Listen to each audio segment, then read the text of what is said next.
1, 2, 3. No, hold on. And go. All right. You're going to cut it off. Cut that off. Welcome to the Triple M Podcast, formerly known as the Money Making Money Podcast. And we have sponsors. So we have batch services. Go ahead and click the link below. You'll get 20% off of all your skip tracing needs. Leads to Cash, which is our call center. You can go ahead and contact us in regards to having a virtual assistant and calls being made for you so they can create some leads. Mentorship program as well. Go to our website. The Expanse Real Estate Team for all your retail transactions. Nice. And we have something for you guys. We have a system Fan now. interaction. Right, fan interaction. Right, exactly. So within Podio, we have a Podio integration system for our wholesale. We have not been able to come up with a name for it. So we were thinking... Get some ideas. Shoot us some ideas. Cash Now Systems is like generic, and Yeah. I don't like it. And then we were thinking maybe, what was it? Convert to Cash, maybe, something like that as a CRM. So we need names for CRM. So go ahead and put it in the comments below, or DM us, or hit us up, or I don't know, give us something. Hand Email signals or cashnowhomesaz@gmail.com. Yep, there you go. Oh. All right. So now we're starting? Yeah. Okay. Sorry. So we had previously discussed on an episode subject to financing with Scotty V. Wanted to circle back on that to maybe go into a little bit more detail as we're about to take down a property right now. This would be another property that we've taken down as subject to, let's call it the Douglas property. The Douglas. Yeah. Ooh, that'd be cool. That'd be a cool little sign on that on the garage. Yeah, Douglas. the Douglas. The Douglas, yeah. So I thought it would be good to maybe just go in a little bit more detail as to how we are making that work. And then this one is a little bit more unique to it because we're doing what we call a wrap on it as well. We're giving some additional financing to make the deal work, but we're not coming out of cash or out of pocket for it. We're paying it over time, which in turn the rental should pay for it. So, right. Where do we start? Okay, so first let's start how we got. This seller was one that sold us another property beforehand. As a Yes. subject Right. too. As a subject to. Right, as a subject to, and he's like, so he's familiar with it already. Which was great. Right, exactly. Then all of a sudden he turns around, he's like, hey, I have another property. You guys did such a great job on that first one. Right, here you go. I'll give you number 2. Well, she's got quite a bit of property. Yeah, number 3 and number 4 are on their way. They're on their way, right, exactly. So, we're making him happy as a seller. And so with the conversation that I had with him, right, was, okay, well, we did this. We can do the same for this new property. Yes. Right, and I think that Jeff was the one that basically took over at that point, right? So we just needed to see what the mortgage statement was that he currently has on it. Payment on it is like $312, $315, something like that. Something like $312, something like that. With tax and insurance, we're under $500, somewhere around there. The property is hopefully Mateo can put in like pictures or whatever. But, okay, yeah. But yeah, the property is a kind of residential and commercial, so it's zoned for mixed both. use. Mixed use, right? Yep. It's on a corner. It's on a corner right next to a pet shop, and then right next door to residential property. So, from a commercial aspect, that the value's a lot higher than what we thought, right? So we ended up getting it for $75,000. $75,000. $75,000, right? So $75,000. He still owed $40 on it, right? $40 on it, and then the difference of that $35,000, we're just basically telling him you're going to go ahead and put in second position, and we're going to make you monthly payments. Yep. So he's essentially became our lender on top of it. Right. So we're going to be taking over the mortgage, right? Making those payments going forward, and then giving him a little piece of the pie as time goes on. Yeah.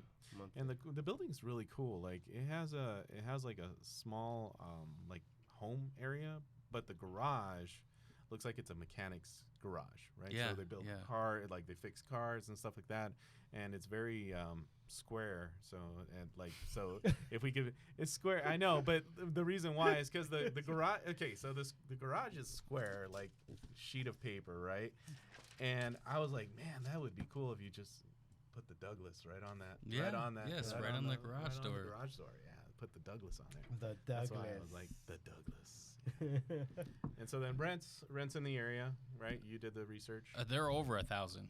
Yeah. So and that's if you just kept it residential. That's not if you went the commercial route. Commercial route. Yeah. So and right now it's under rented, which is an advantage we have now because we can then bring it up to a standard we have and bring it to market rent. Yep. So even right now, the current renter, how much is it? $750. Yeah. $750. So we're already profiting day one. Yes. Yeah, it's $100, but I mean, at the very minimum, we're already profiting right from the start. We'll have to make some renovations, make some adjustments on the property because it's not in the greatest of shape, right? It's from 1974. At least the furniture inside was 1974. It looked dusty. Yes. It looked yes. dusty. Okay, So we'll have to do some renovations, maybe some carpet paint. I gotta whatever. look at those pictures. And then get it up market ready and rent it out. I agree. Yeah, dude. I was thoroughly surprised how much you guys started to like the property, especially after we went to Wisconsin and saw this property. So, I knew it was going to be a good property once he brought it to our attention. It's just a matter of how we were going to do it and take it down. So I was glad that he was open to, us taking over the mortgage again and then doing the additional financing on top of it to give him payments. Yep. So the numbers work great. Do you know if it? So, in the parking area. Mm-hmm. So you have the property. It has 3 parkings in front. Right in front of the property, but I mean, there's additional space too as you get closer to the street. So we probably maybe fit, maybe like 7 cars in that. 7 parking. cars. So that little corner nugget. Yeah. Right? That It's little all corner elbow it's all is part of all it. part Yep. of it. Oh wow, that's even better. That's a come up. I like it. Hopefully you guys get pictures on the links down below, so that way you can at least check it out. Take a look at it. Right. Yep. We'll if not, just send us DMs and we'll send We'll it show it to you. We'll show it to you. But It's unique. Exactly. Yeah, and so then not to segue out of that, right? Yeah. Right now, currently with us doubling down and so on and so forth. I like how we used that 18 million times last episode. Right, I know, I loved it. Exactly, expanse and double down, expanse and double down, expanse and double down. Right? So, yeah, but we are getting a ton of leads, and a lot. And now it's hard. it's hard. Like I can't find enough time in the day to call. Like, I get backed up. Luckily, I have my brother who happens to be now an acquisition manager for us in Wisconsin, and he's helping. But there are a lot, and he has a whole bunch that he needs to follow up on today. And I'm like, dude, I need to tackle these with you. Like there's no way that we can't just not sit on them for an extra day. Like we got to take care of it. Right. Yep. Exactly. And I'm going, man, Jesus. It's a low energy day for me because I finally got back to working out, and so I'm like, I'm sore, my body's sore, I'm mentally drained. I'm like, I gotta make these calls, and it's like 60 leads that I have to call. So I'm glad, Yeah. but it's one of those things. Problem. I'm glad to have that problem. Yeah, Yes. absolutely. It's definitely better than where we were 2-3 months ago. Even though we still had leads, but these are just better quality leads. They are. So yeah. So 100% agree with that. Right. Yep. It's almost like with the type of leads that we are getting, the deal's done. It's just a matter of us getting our comfort level with the seller and then getting pictures to the property. Like, I mean, we need to see the inside and things like, get a little bit more detail of the property so we're making a conscious decision. Right. And so then, that was a good tip. So tip of the day, right? If we're even doing that, I don't, every single podcast is always different. So tip of the day, ask your seller for pictures. Yes. Now we are in, post-COVID environment. Sellers will actually go out and take pictures of the property for you, and they will actually put them on a drive and then send them to you, right? Ask them for 30 to 40 pictures of the exterior or the interior. Make sure that they're well framed. Give them a little bit of instructions. If they're willing to sell it, they will send you the pictures. Yes. So just tip of the day. Like that. Tip of the day, top of the hat. Yeah. That's That's the- what came to my right, head. exactly. It's like tip of the day, tip of the hat. Top of the morning. Yeah. Top of the Top of the morning to you guys. We're testing out the mic right now. Right, exactly. That's what we're doing. No, essentially, just kind of go, for those that don't know, like, the business in its entirety, like, I guess we explained what a subject to is, but Yeah. do we explain it properly enough? Like, is it, I don't, No, I'll go more into detail, right? So if you buy a house, yeah. you need a loan. You need money for it, right? So nobody's going to just give you a house without money. But in our case, they depending on the situation of the seller, what happens is that there's a rare way that you can. It's not rare. It's not rare. You just have to be open to it, and sellers sometimes don't understand the concept, right? So if you have a home, I'm just going to use this basic example, $100,000 home, right? And the home is now paid off to zero, or they owe $20,000. Let's first start subject to. So they owe $20,000, right? Yep. But they want the house needs a lot of repairs, so on and so forth, and they want $50,000 on it, right? So what you would do is that, okay, you'll tell them, I'll take over the payments on that $20,000. There's your subject to. So we're going to go ahead and take the property subject to those $20,000 that they owe on that first mortgage. And then to be another creative, you could either give them $30,000 in cash, which most of the time we don't. You're not going to do that. You would give them $30,000 in cash for that property. Or you would then tell them, hey, you know what? I'll give you $10,000 in cash or $5,000 in cash, right? 5% or 10% down.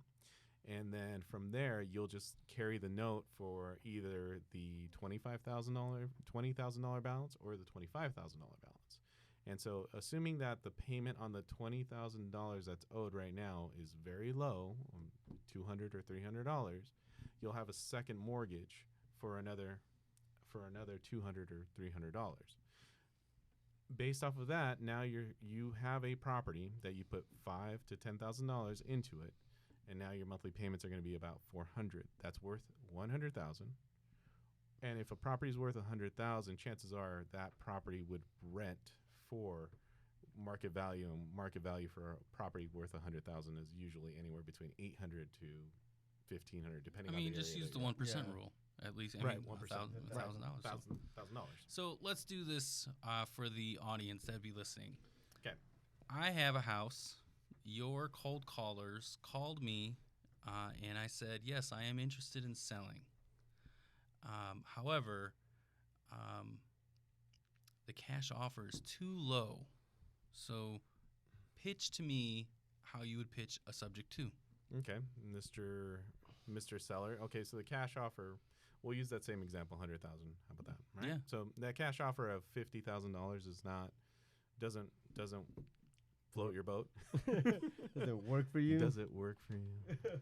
And okay, so then what would you think would be what would you think is the price, right? Obviously, you've owned the home for a long time. You know exactly what the real estate market is. You know more about that property than I do. So what do you think would be an offer that would be valid?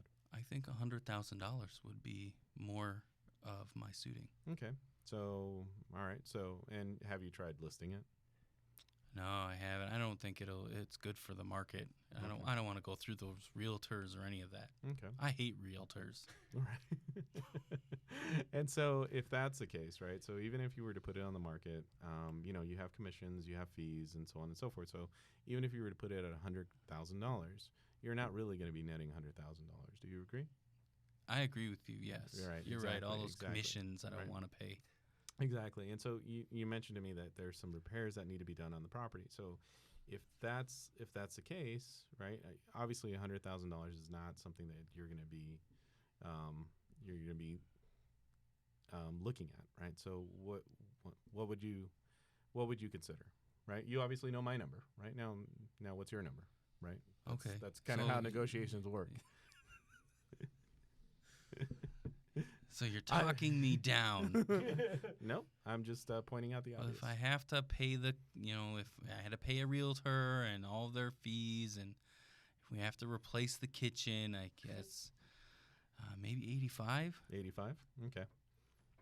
All right, and so then 85,000, right? And so then now, all right, would you be willing to do 60 for a cash offer? No, it's still too low. Still too low. Okay, so then look, how about we do this? I agree to your price, right? If I agree to your price, you have to agree to my terms. Well, what are terms? Right? What are terms? Okay, so terms are basically I'll agree to the $85,000. But then now the next thing that we have to do is that you said that you owed $20,000 on that on the first mortgage, right? Yes. Okay, so yeah. great. So what I'll do is that I'll give you the $85,000, but then I'll give you some money up front, and then I'll make payments. Okay. Well, what does that look like?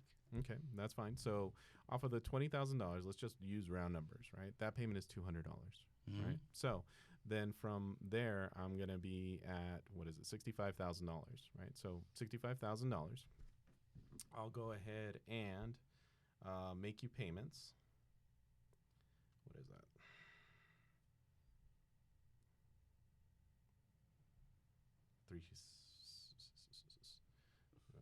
And it's okay for uncomfortable silences. Yeah. So Well, he's doing math right now. right, guys. exactly. So I'll pay you. So it's $200 for the for the 20,000, and then I'll pay you $180 a month for the balance of the 65,000. Forever? No, it's set up for 30 years. Oh, okay. Okay. Just Can like a regular loan. Can you pay that sooner? I can pay it off sooner. Yeah, absolutely. Okay. Yeah, and if you want to get out of the property in 10 years, sure, no problem. Okay. So what would Not a- happen then at that 10-year point? 10-year point, you get the balance, whatever the balance is at that time. I'll continue to make the payments for 120 months. Off of those, after those 120 months, whatever that balance is, that you get the difference. And what interest is that at? So far, we haven't discussed anything about interest, right? So Okay. general current markets are at it's 3% appreciation per year, so I can pay you 3%. Oh, okay. Mm-hmm. This sounds favorable.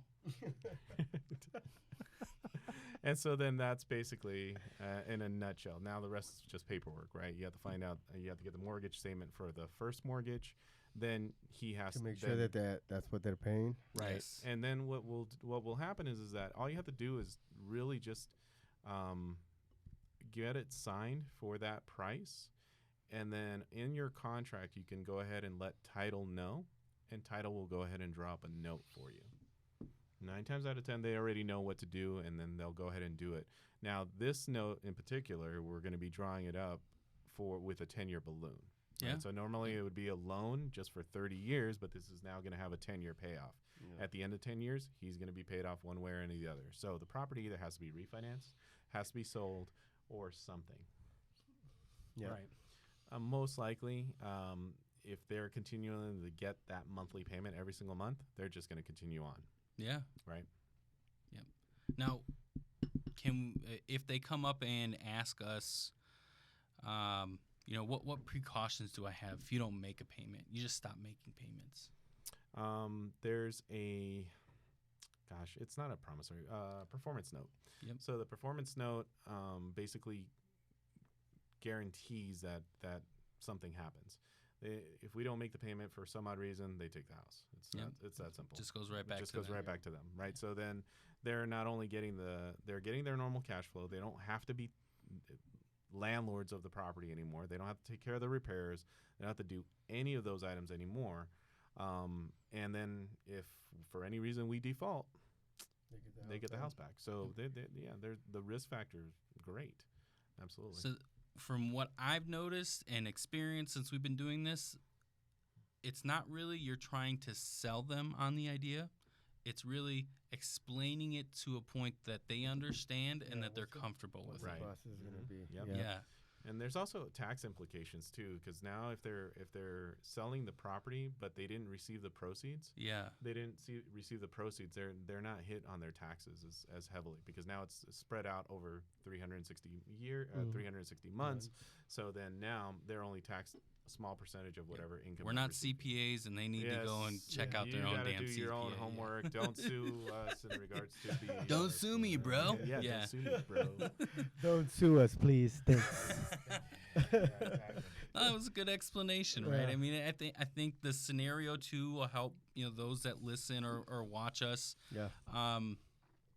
Basically help them, guide them through a subject to. I know that there are a lot of gurus out there, and that like subject to right now is the hot chick. Everybody's trying to get a subject to deal, but from what I've seen and what I've been trying to pull with it is there's not many scenarios out there. Everybody's all like, well, this is how it works, but they're not really telling you how to address it with your client or your customer or Well, how do you bring it up? How do you bring it up? Right. And so this is not. It typically wouldn't work. It typically would work with people that have very little equity inside of their property, or with people that have already done it before, where they purchase the home subject to as well. Okay. Right. So or they're in a position where they don't need a lot of cash up front. They just want to get rid of the property. That's usually the best kind of seller that you're looking for. So it doesn't work for a lot of the deals, but it's a good tool to have in your tool belt. Yeah, it is, because sometimes there's that property that you do. It's a really good deal, but you can't buy it cash, or but it's still a great deal. It could be in a great investment property. And those doing terms always ends up being that's also another thing, right? Terms they call it terms, subject to, and then seller carry, right? So we didn't discuss that part. So say for example that same $100,000 house, right? If you want to go in and you want to buy it and you only have $5,000, you tell them, all right, well, I'll give you $5,000. And then the $95,000 that I owe you on this loan, well, you just create a note and then divide that by 360, and there's your monthly payment. And that one's pretty simple. That one's easier than the subject to. Right. So with subject to, you still will need you'll need to have a couple of power of attorneys. So just so that you can have access to the mortgage, have access to the insurance, and have access to utilities in case of anything. With a seller carry, the seller is now the bank, so you don't need any of those documents. Exactly. They're your lien holder, basically. Right. Exactly. Well, so when they own it free and clear. They own it free and clear. Yeah. Yep. So exactly. Become the bank. Yep. That's pretty much it. Yeah. Well, that was a good short. As George stated earlier, we have leads to call. Yeah. Right. So exactly. Make sure that you guys hit us up on the email portion with trying to help us find a name for our systems. Our systems. It's our CRM. Yep. So just hit us up either in the comments below, DM, shoot us an email, cashnowhomesaz@gmail.com. Other than that, make sure you like, subscribe, everything else, and then we'll see you on the next one. Oh, you want to do the things? Yeah. Let's see Come on, here. George. Oh yeah, we are, and our sponsors are Batch Systems. I like doing it very like the way that I do it. Yeah. So Batch Systems leads to cash as well. So our call center. The call center and VA, so they're very helpful in regards to what you need done. If you need contracts sent out, they'll go ahead and do that. They'll call a bunch of people, and they don't care if they get yelled at and no's all day long. So that's what they get paid for. Our mentoring program, you can click the links below, find that information. Expanse Real Estate for all your real estate needs. And then we need a name for the cash systems, and you guys know the email address. It is cashnowhomesaz@gmail.com. Yep. And hit like, refresh, subscribe. Yes, all that. All yes. those. Let me say it again. Right. Heart. Do it up. Heart. I did that. Yes, heart. He's going to use that for the